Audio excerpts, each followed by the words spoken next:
Welcome back to Storytime with Raw. Today, I will share with you an American crime action film from 1971, called Shaft, directed by Gordon Parks and written by Ernest Tidyman and John D.F. Black. Spoilers ahead. Watch out and take care. John Shaft, a private detective living in New York City, is informed that some gangsters are looking for him. Police Lieutenant Vic Androzzi meets Shaft and unsuccessfully tries to get information from him on the two gangsters.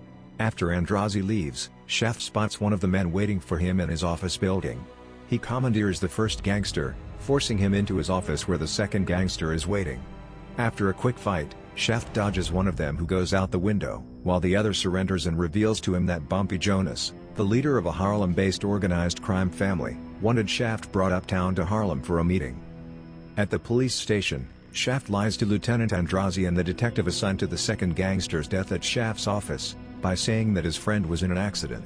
He is allowed to return to the streets for 48 hours before the police decide to question him again.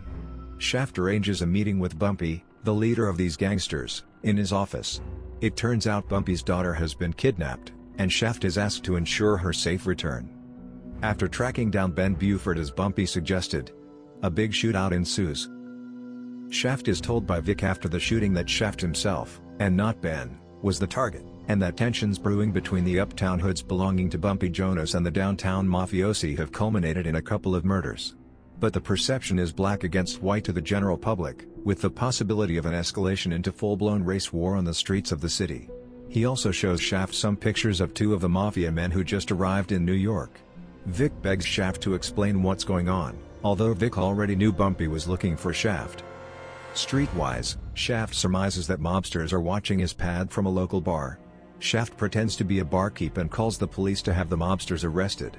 Shaft later goes to the police station to set a meeting to find where Bumpy's daughter is being held captive.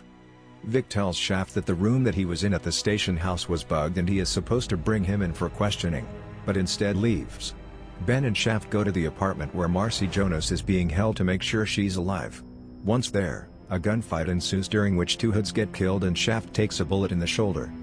Shaft goes home and receives medical attention from a doctor working underground with him.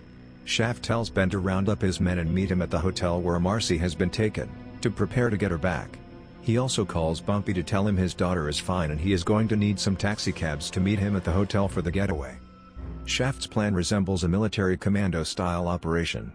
That evening, Ben's men all dress as hotel workers to avoid arousing suspicion. Shaft and one of Ben's men go to the roof and prepare to enter the room where Marcy is being held captive. Shaft's plan is to cause a distraction with an explosive thrown through the window of Marcy's room while Ben and his men come down the hall and deal with the mafia men as they leave their rooms. The rescue plan is successful. Marcy is spirited out of the hotel into one of the waiting taxicabs. As the others get away in the remaining cabs, Shaft walks to a phone booth to call Vic. Shaft informs Vic as a result of the rescue there will be a huge mess to fix between the uptown crew and the mob in the near future. Vic says to close it for him, meaning he wants Shaft to fix the trouble. Shaft replies, "Looks like you're gonna have to close it yourself, shitty."